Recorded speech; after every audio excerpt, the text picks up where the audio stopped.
Hi, I'm Dr. Paul Farrell. I'm the owner of Animal Outpatient Surgery of San Diego. This video is for you if your dog has recently been diagnosed with a cranial cruciate ligament injury or tear, or if your veterinarian suspects that your dog has torn its cranial cruciate ligament. That's the same as an anterior cruciate ligament in a human. We name them differently because if you walk upright, the front of you is anterior, the back of you is posterior. If you walk on all fours like a dog or a horse, things towards the head are cranial and things towards the butt are caudal.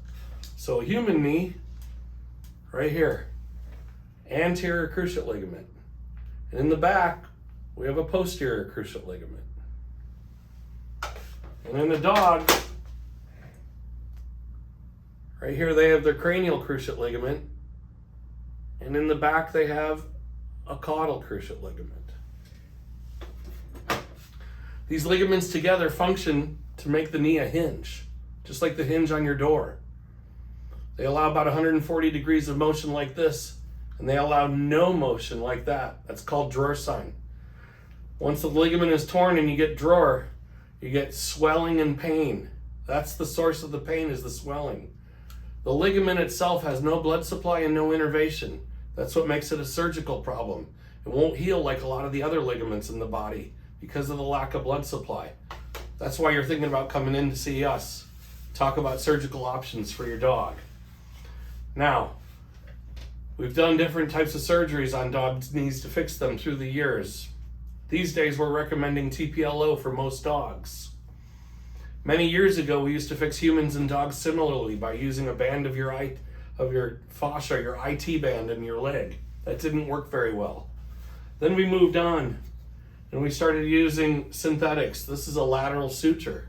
It's a piece of fish line that we used to put in substitute for the ligament. It didn't work very well in big dogs. The anchor point, it used to fail. It used to pull out from behind that bone. And what we discovered is that human beings are actually quite stable with a torn cruciate ligament compared to dogs. In human beings, our femur sits on the entire top of our tibia, and the top of our tibia is flat or parallel to the ground. When you apply a force to something flat, the forces move through. Unfortunately, in the dog knee, our dogs are much less stable than we are with the same injury. In our dogs, their femur sits on the back half of their tibia. We call it the tibial plateau. And unfortunately, it's not flat to the ground like in human beings, it's sloped. Here's some actual dog bones.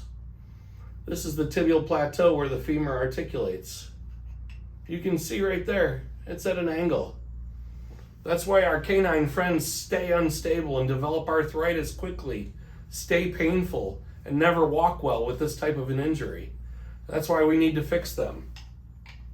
After a lot of different ways of fixing dogs through the years, the smart people at the universities discovered that rather than trying to replace the ligament, the best way to fix a dog is to make the dog's knee more like the human knee. That's what a TPLO does. TPLO stands for Tibial Plateau. That's the slopey bit. Leveling Osteotomy, which means bone cut. So what are we going to do? We're going to take a cut through the dog's tibia with a curved saw underneath that incline. And we're going to rotate it until that incline is flat on top, level to the ground. And we're going to plate it back together. Just like that. There's the plate, there's the circular cut. Now the top of that tibia, it's flat on top.